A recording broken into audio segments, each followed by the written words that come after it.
নমস্কার বন্ধুরা, good evening. আজকে আগের দিন সন্ধেবেলা থেকে শুরু করছি ব্লগটা, কারণ একটা তরকারি আমি সন্ধেবেলা করে রেখেছিলাম। তো দেখো, প্রথমেই চলে এসেছি কিচেনে।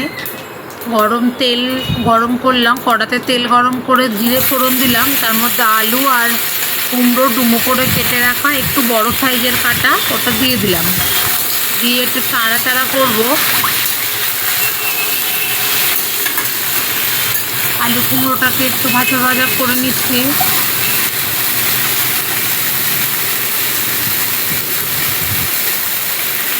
এবার নুন দিচ্ছি, সাথে হলুদ গুঁড়ো দিলাম। আমি একেবারে তরকারি এর মধ্যেই করে নেব, সেই অনুযায়ী নুন দিলাম।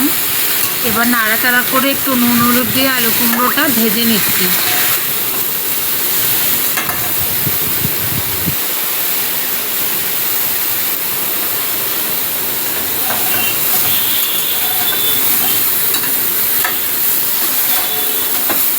আগের দিন রাতে আমার হাতে একটু সময় ছিল, এই জন্য আমি তরকারিটা করে রেখেছিলাম। এবার লঙ্কার গুঁড়ো দিলাম, জিরে গুঁড়ো, সাথে একটু ধনে গুঁড়ো দিলাম। এবার যাতে মশলাটা পুড়ে না যায় তার জন্য একটু জল দিলাম। এবার মশলাটাকে কুমড়ো আর আলুর সঙ্গে ভালো করে কষিয়ে নেব।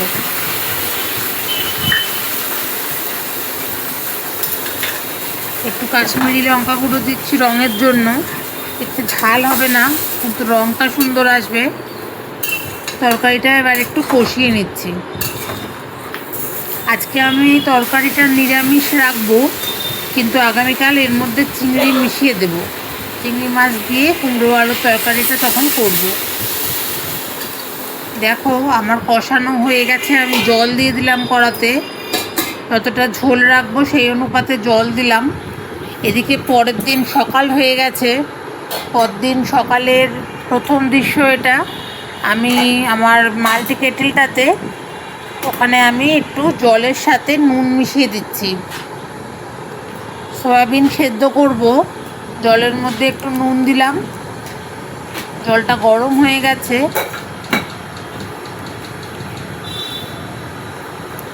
আর একটু গরম করব জলটাকে। এক বাটি সোয়াবিন রেখেছি, সোয়াবিনটা জলের মধ্যে, নুন জলের মধ্যে দিয়ে সেদ্ধ করে নেব।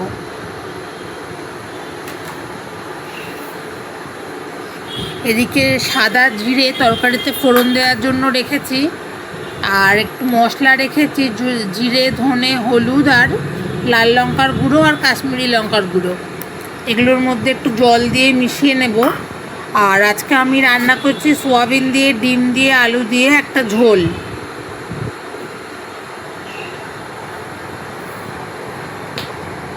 আমরা ডিম সোয়াবিনের ঝোল বলে থাকি রান্নাটাকে। তো সেই ডিম সোয়াবিনের ঝোল করার জন্য মশলাটাকে দেখো জলে ভিজিয়ে নিলাম। আমি আগে পেঁয়াজ রসুনটাও বেটে রেখেছি আলাদা করে, পেঁয়াজটা বেটে রেখেছি, আদা রসুনটা পেস্টটা দেব। এবার মশলাটা একটু গুলে নিলাম জলের মধ্যে, ভিজুক মশলাটা, ততক্ষণে আমার সোয়াবিনটা সেদ্ধ করা হয়ে যাবে।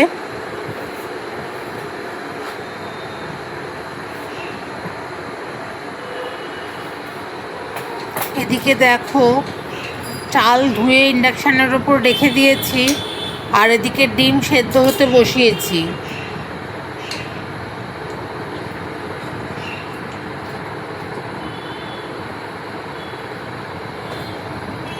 বাইরে আজকে সানি ওয়েদার, ভালো রোদ উঠেছে।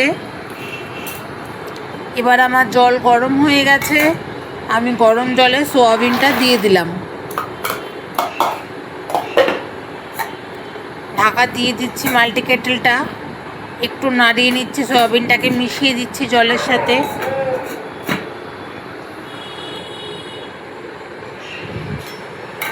জলটা ফুটে উঠেছে, আমি কেটেলের একটা ঘর কমিয়ে দেব, একটু কম করে দেব কেটেলটাকে।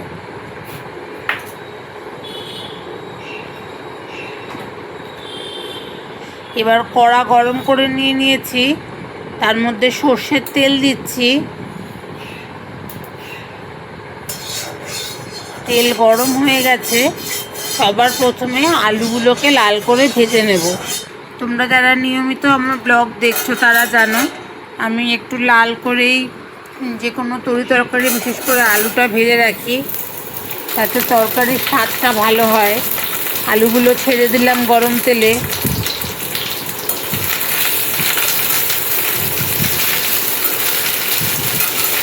এবার তেলে একটু নাড়াচাড়া করে নিচ্ছি আলুটাকে।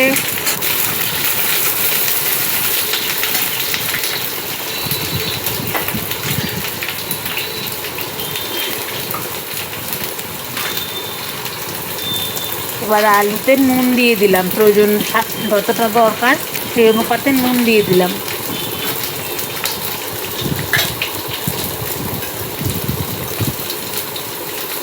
দিচ্ছি হলুদ, নুন হলুদ দিয়ে আলুটাকে এবার আরও ভেজে নেব।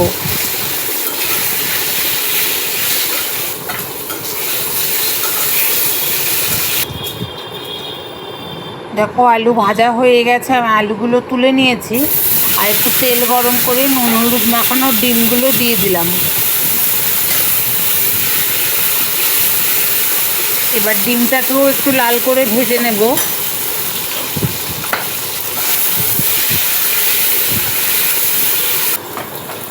ডিম ভাজা হয়ে গেছে কড়াতে। এবার তরকারিটা করব। ডিমটা তুলে নিচ্ছি।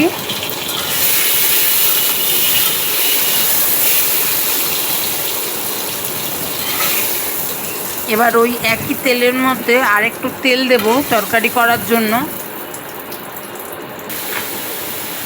তার মধ্যে তার আগে আমি একটু চিংড়ি মাছ ভেজে নিচ্ছি কুমড়োর তরকারিতে দেওয়ার জন্য। চিংড়ি মাছের মধ্যে নুন দিলাম একটু, সামান্য হলুদ দিয়ে দিলাম। এবার চিংড়ি মাছটাকেও ভেজে নেব।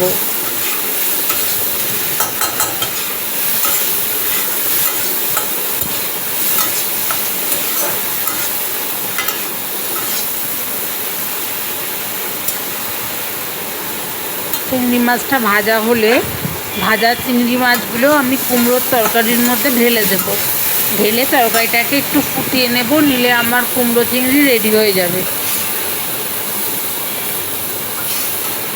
কুমড়োর তরকারির মধ্যে চিংড়িগুলো মিশিয়ে দিচ্ছি।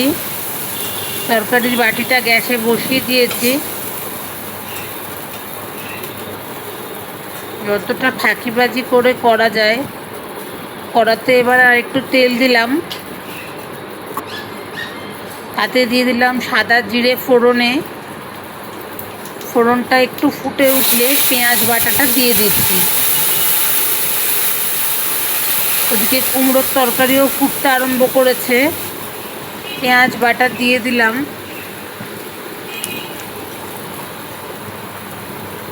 এটুকু মিক্সিতে মশলা লেগেছিল সেটুকু কাচিয়ে দিয়ে দিচ্ছি।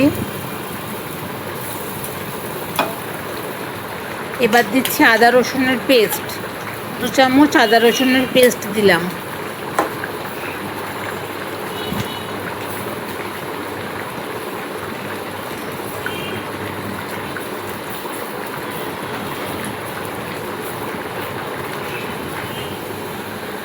এদিকে কুমড়োর তরকারি ফুটে উঠেছে, আমি নামিয়ে নিয়েছি। পেঁয়াজ রসুন আদা বাটাটা আমার কষে গেছে। এবার যে বাটি করে মশলাটা গুঁড়ে রেখেছিলাম, জিরে ধনে লঙ্কা গুঁড়ো আর হলুদ গুঁড়ো, সেই মশলাটা দিয়ে দিলাম, পেঁয়াজের সাথে মিশিয়ে দিলাম। এবার নুন দিচ্ছি প্রয়োজন মতো তরকারির অনুযায়ী। হলুদ দেওয়াই আছে আমার মশলার মধ্যে। নুন দিয়ে মশলাটাকে এবার ভালো করে কষে নেব।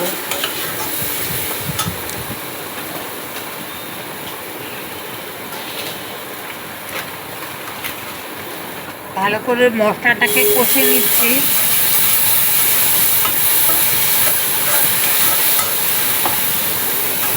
এবার আমার মশলা কষানো হয়ে গেছে। আমি সেদ্ধ করা সোয়াবিন জল চিপে নিয়েছিলাম আর তার সঙ্গে ভাজা আলুগুলো দিয়ে এবার আমি মশলার সাথে কষিয়ে নেব।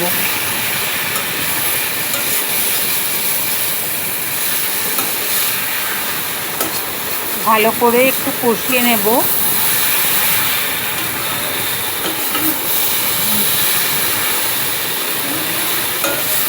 সব মশলা এর মধ্যে আমি দিয়ে দিয়েছি, নুনও দিয়ে দিয়েছি। এবার শুধু কষানোর পালা।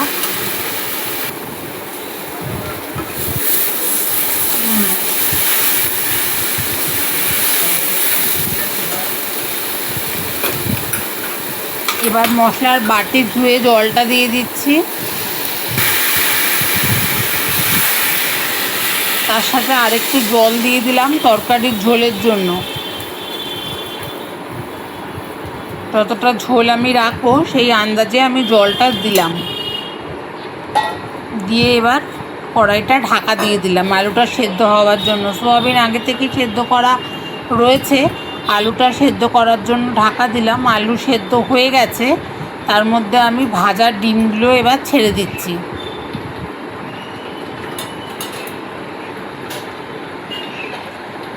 ডিম ছেড়ে আরেকটু কড়াই ঢাকা দিয়ে রেখেছি, আর একটু ফুটিয়ে নিলাম।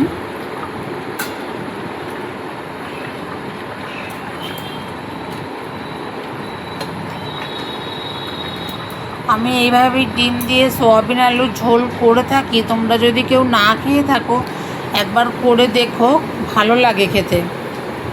আজকে রান্না কমপ্লিট, তরকারি হয়ে গেছে, ভাত করলাম আর কুমড়ো চিংড়ি হয়েছে, তার সঙ্গে এদিকে রয়েছে ডিম সোয়াবিনের ঝোল।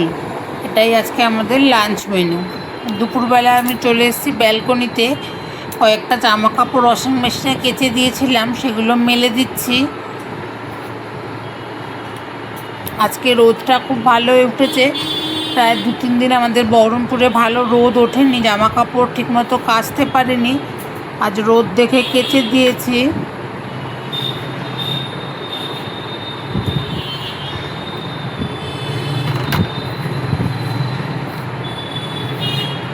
এখন দুপুরবেলা আমার খাওয়া দাওয়া সব কমপ্লিট, কেচে মেলে আমি বিকেলে একটা আইটেম বানাবো। বিকেল বলতে ওই 3-3:30 দিকে। তো দেখো আমি জামাগুলো সব মেলে দিলাম।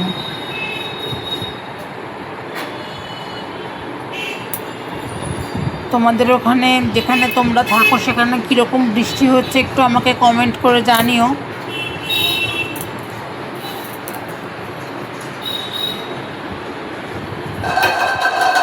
এদিকে দেখো আমি আবার চলে এসেছি রান্নাঘরে গ্যাস জেলে একটা ফ্রাই প্যান বসিয়েছি।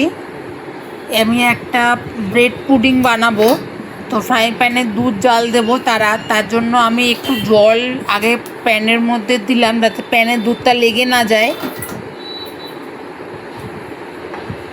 এবার আমি আগে থেকে জাল দিয়ে ঠান্ডা করে নেওয়া দুধ 2 কাপ দেবো। 1 কাপ দুধ নিচ্ছি, এটা পুরোটা নিচ্ছি। 1.5 কাপ দুধ নিচ্ছি, এটা পুরোটা কিন্তু দেবো না, কিছুটা দুধ বাঁচিয়ে রাখবো। পুরোটা দিচ্ছি না, কিছুটা দেখো রেখে দিলাম। এবার এই ফ্রাই প্যানে দুধটাকে আমি ভালো করে জাল দিয়ে নেব। দুধ আমার ভালো করে জাল দেওয়া হয়ে গেছে। আমি এর মধ্যে এবার ওই যেই বাটিটা, ছোটো বাটিটার মধ্যে আমি দুধ এমনি যে ঠান্ডা দুধ রেখেছিলাম তার মধ্যে 2 চামচ কাস্টার্ড পাউডার আমি গুলে দিচ্ছি।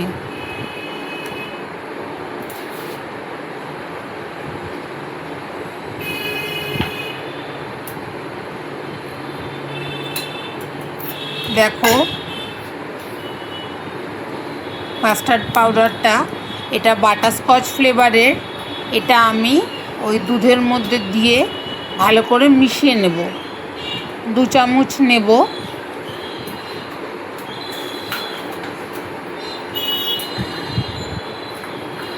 এক চামচ নিলাম, আর 1 চামচও নিয়ে নিচ্ছি।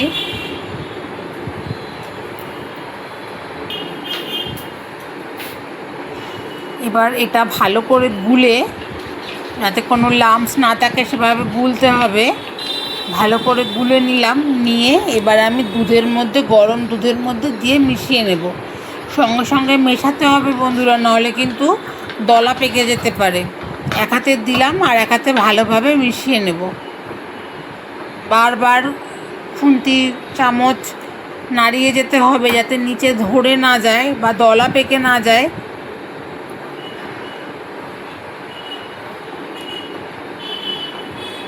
দেখো আমি ব্রেড পুডিং বানাচ্ছি, কিন্তু ভুলবশত আমি ব্রেড কাটার বা ব্রেডের উপরে যে পুরটা দিয়েছিলাম সেটার ক্লিপটা নিতে পারিনি। তোমাদের সঙ্গে রেসিপিটা পরে আরেকদিন আমি আবার শেয়ার করব। এবার আমি একটু স্বাদ অনুযায়ী চিনি দিয়ে দিলাম।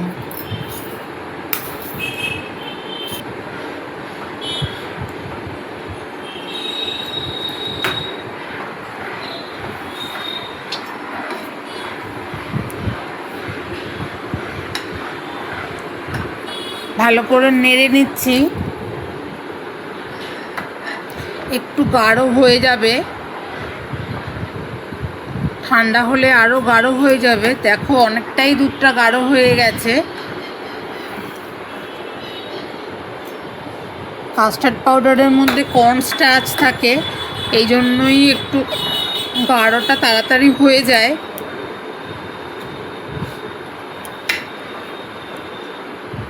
এটা হয়ে গেল পুডিংটা। এবার দেখো সন্ধ্যেবেলা ঘুরতে বেরিয়েছি, আমি আর আমার হাজব্যান্ড ঘুরতে বেরিয়েছি। বহরমপুরের নতুন এই ব্রিজটা গঙ্গার ওপরে হয়েছে, ন্যাশনাল হাইওয়ে, এটা উত্তরবঙ্গকে কানেক্ট করছে। তো এই ব্রিজের ওপর থেকে যাচ্ছি, যেটুকুনি ভিউ তোলা সম্ভব হয়েছে আমি তুলেছি।